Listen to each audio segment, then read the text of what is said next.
when you stop being available to avoidance. You've been showing up, loving deeply, staying present, giving your time, your heart, your energy to someone who seems to only half show up. They say all the right things sometimes. They come close, then back off. They want connection until it gets too real. And every time they pull away, you try harder. You think, if I can just be more understanding, more patient, less needy, maybe then they'll come closer. But here's the truth. Every time you overextend to someone who keeps retreating, you're training yourself to accept breadcrumbs instead of the feast you deserve. And let's be honest, the reason we keep being available to avoidance isn't because we're naive, it's because we hope. We hope they'll see our consistency and finally feel safe enough to stay. But hoping someone will change their nature is not a love story, it's a survival pattern. When you stop being available to avoidance, you're not being cold, you're being clear. You're saying, I'm no longer willing to bend myself into shapes to fit someone who's not ready to stand beside me. And when you create that space, when you stop showing up for someone who won't even meet you halfway, something powerful happens. You stop waiting, you start choosing. You begin attracting people who don't make you question your worth after every interaction. So here's your invitation. Be unavailable to inconsistency. Be unavailable to confusion. Become available only to love that feels safe, certain, and reciprocal. Because love is not earned by shrinking yourself. Love is recognized by someone who sees your light and walks toward it, not away from it. When you consistently give to someone who withdraws, you're not just being kind, you're engaging in a pattern that slowly chips away at your self-esteem. At first, it may feel noble, even romantic. You're being patient. You're holding space. You're showing them what unconditional love looks like. But underneath that generosity, something else is happening. You're training yourself to normalize emotional inconsistency. Every time an avoidant partner disappears and you keep the door open for them, you're reinforcing their behavior, not only in their eyes, but in your own mind. You're teaching yourself that it's okay for someone to be hot and cold with you. You begin to interpret their distance as a challenge you need to solve rather than a red flag. This keeps you in a reactive state where your emotional life is dictated by someone else's fear of intimacy. You wait for their return, cling to moments of closeness, and ignore the gut feeling that says, this doesn't feel safe. What makes this cycle so difficult to break is that intermittent reinforcement, the psychological phenomenon where unpredictable rewards make us more attached. When an avoidant partner occasionally shows affection or closeness, it hits like a dopamine rush. You feel seen, chosen, even special. But because those moments are rare and unpredictable, you start chasing them harder. You tell yourself, maybe if I'm more understanding, they'll open up again. Or they're just scared. I can help them feel safe. This mindset isn't compassion, it's survival. What's actually happening is you're deprioritizing your own needs. You silence your discomfort. You rationalize their absence. And over time, you begin to believe that this is just how love works. That it's your job to earn connection, to fix what's broken, to wait until they're finally ready. But true connection doesn't work that way. Love doesn't require you to sacrifice your sense of safety or constantly adjust your expectations downward. And here's what makes it even more damaging. When you keep rewarding inconsistency, you become emotionally conditioned to tolerate anxiety as a part of love. You begin to equate unpredictability with passion. Calm, secure energy feels boring. You lose sight of what real emotional availability looks like. Someone who calls when they say they will, who's not afraid of closeness, who doesn't disappear when things get intimate. The longer you stay in that dynamic, the more you lose sight of your own value. You forget that your time, energy, and heart are precious. You forget that love is not a prize you earn by being endlessly understanding. It's a connection built through mutual effort and emotional presence. Until you recognize that being available to someone who avoids you is not kindness but self-abandonment, you will keep spinning in circles, mistaking pain for passion and inconsistency for chemistry. Breaking the cycle starts with withdrawing that emotional availability, not to punish the other person, but to protect your peace.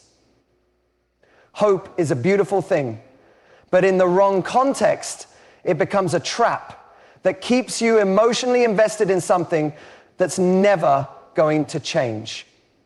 When you're dealing with someone who consistently avoids intimacy, doesn't show up fully, or only offers fragments of connection, hope can begin to distort your reality.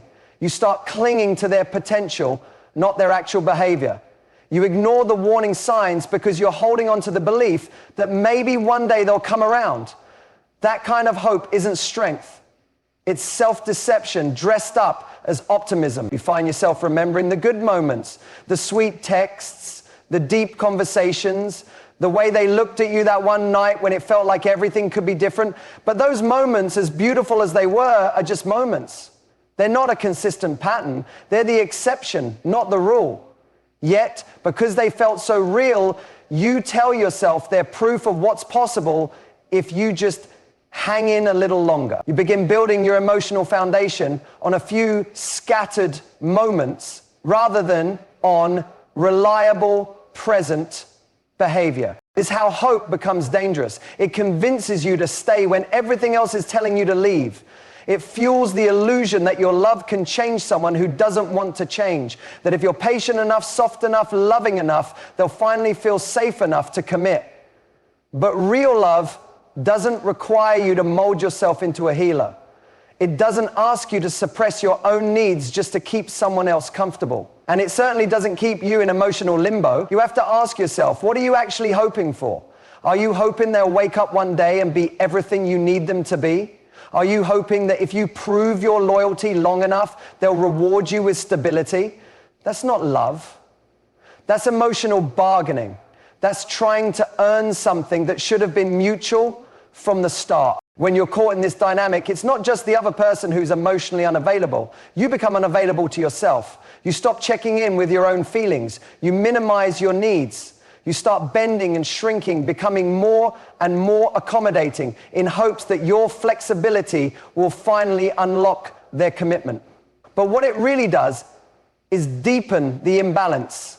They continue to offer the bare minimum while you offer everything you have, hoping it will be enough. Letting go of that hope feels like a loss because you're not just releasing the person, you're releasing the dream.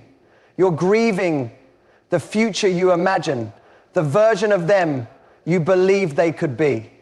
And that hurts. But what hurts even more over time is staying stuck in something that repeatedly leaves you feeling confused, unseen, or not enough. There's power in choosing reality over fantasy, in seeing someone not for their potential, but for how they consistently show up. It's not about giving up on love. It's about giving up on the illusion that your love alone is enough to make someone ready. When you start setting emotional boundaries and stepping back from someone who won't meet you halfway, it's easy to fear that you're being cold, dismissive, or harsh. But the truth is, creating emotional clarity in your relationships is one of the most loving things you can do for yourself and for others. It's not about punishing someone for their avoidant tendencies or trying to control the outcome.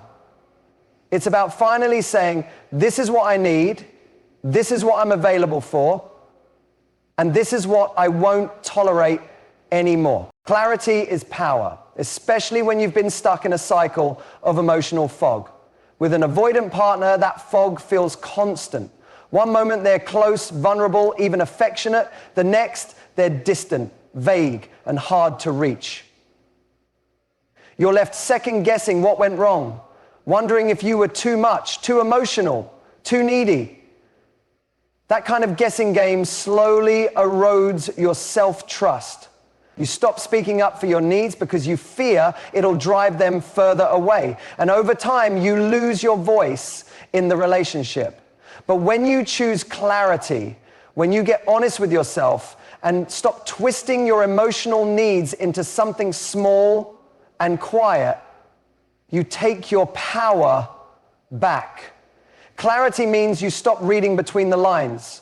You stop decoding mixed signals. You stop interpreting silence as depth or distance as mystery. Instead, you start listening to the one thing that rarely lies: consistency. Because people can say all the right things, but their behavior will always tell you the truth. You might worry that being direct about what you want will scare someone away, and that's possible. But if someone runs from clarity, they were never going to stay for connection. People who are emotionally ready won't be afraid of your truth. They'll respect it. They may not always be able to meet it, but they won't resent you for having it.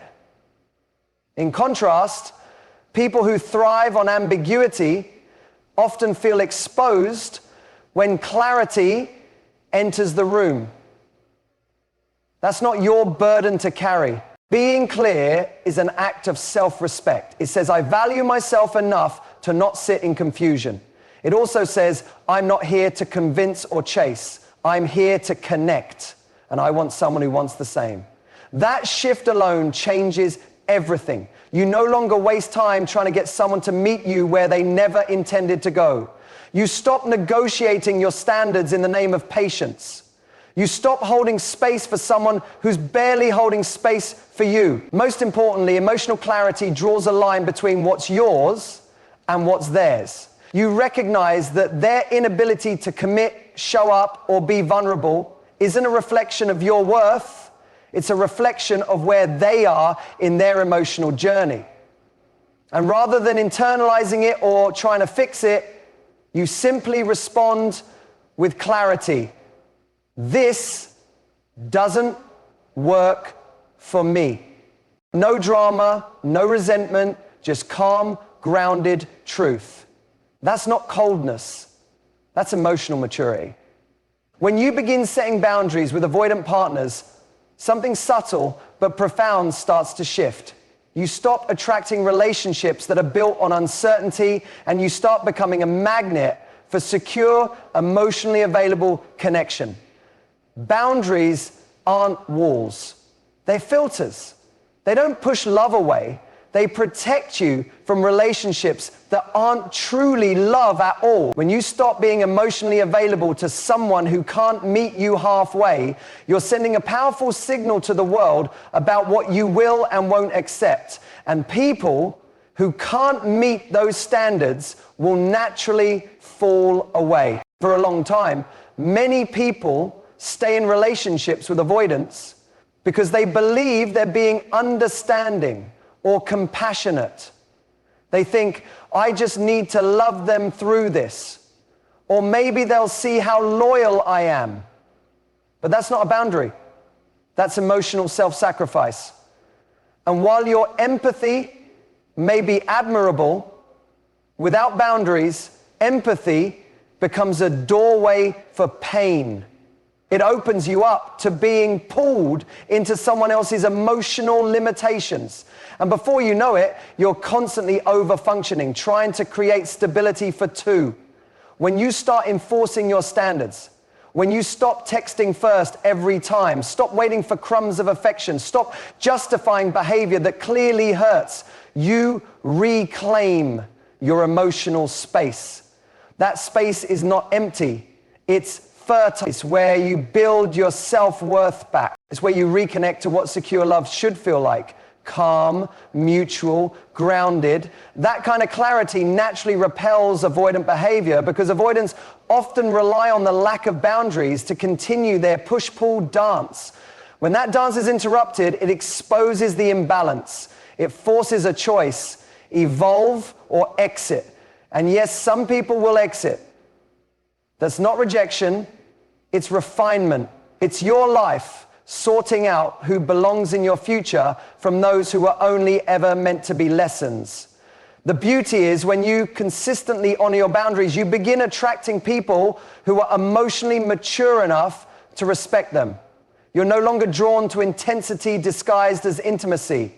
You're no longer addicted to the adrenaline of will they or won't they. You find yourself seeking peace instead of chaos. You value steadiness over sparks. What changes isn't just the kind of people who show up, it's you. You become less reactive, more discerning. You stop romanticizing the chase and start craving emotional safety. You trust yourself to walk away when something doesn't feel right, rather than staying and hoping it will somehow become right. That self-trust radiates outward, and emotionally available people notice it. They feel it, and they're drawn to it. Boundaries are not just about keeping the wrong people out. They're about making room for the right people to step in. You don't attract better love by chasing it. You attract it by becoming the version of yourself who no longer accepts less. That version of you doesn't wait around to be chosen. They do the choosing. And the first thing they choose is peace over chaos, clarity over confusion, and emotional availability over potential. Love that feels safe and certain is one of the most underrated gifts we can give ourselves. Yet many people confuse the rush of uncertainty, the highs and lows, the push and pull, with what real love actually looks like. They mistake drama for passion, inconsistency for excitement, and emotional distance for mystery. But the truth is, love shouldn't leave you feeling confused or anxious. It shouldn't make you question your worth or your sanity. Healthy love feels steady. It feels like coming home. When love feels safe, there's no guessing game. You don't wonder if the other person will answer your texts or show up when they say they will. You don't have to read between the lines or interpret every silence as a sign of rejection. You simply experience someone who is present, reliable, and engaged. That consistency is not boring, it's reassuring. It's the foundation that allows vulnerability to grow without fear. The difference between love that feels safe and love that feels uncertain often boils down to emotional availability. When both people are emotionally available, they can meet each other's needs, communicate openly, and navigate conflict with respect. They don't avoid tough conversations or disappear when things get real. Instead, they choose connection every day, even when it's uncomfortable. This kind of love creates a container where both partners feel valued and seen for who they truly are. On the other hand, love that feels uncertain is marked by inconsistency and mixed signals. You might experience moments of warmth and closeness, followed by coldness and distance. You might catch yourself constantly questioning whether you're enough or if you did something wrong. This kind of love can be addictive because it triggers our survival instincts. Our brains get hooked on the unpredictability, even though it drains us emotionally. One of the most important things to realize is that you don't have to settle for this roller coaster. You deserve a love that feels safe and certain, one that supports your growth rather than sabotages it. When you stop tolerating unpredictability, you open the door for that kind of love to enter your life. You begin to recognize that true connection isn't about excitement alone. It's about trust, respect, and mutual care. Choosing love that feels safe means choosing yourself. It means valuing your emotional well-being and refusing to accept less than you deserve. It means understanding that love isn't about chasing someone's affection or trying to fix their avoidant tendencies. It's about finding someone who meets you where you are and walks beside you, not someone who makes you constantly question whether they'll stay. This shift in perspective changes everything. You stop confusing chaos with passion. You start craving calm, mutual support. You realize that love is not about fireworks that burn out quickly, but a steady flame that warms and sustains you over time. When you choose love that feels safe, you choose peace, clarity, and a partnership where you can truly be yourself without fear. So, as you move forward, remember this: your availability is a precious gift, and it deserves to be met with presence, respect, and care, not avoidance or inconsistency. When you choose to stop being available to those who can't meet you halfway, you're not closing doors. You're opening the door to better love, deeper connection, and a fuller life. Takes courage to step back, to set boundaries, and to honor your worth. But that courage is what transforms your relationships from cycles of uncertainty into spaces of safety and growth. You deserve love that feels like home. Love that invites you to be your whole self without hesitation or fear. Thank you for taking this time to listen and reflect. I hope these words encourage you to reclaim your power and prioritize your emotional well-being. Remember, the most important relationship you have is the one with yourself. Treat it with kindness, clarity, and uncompromising respect.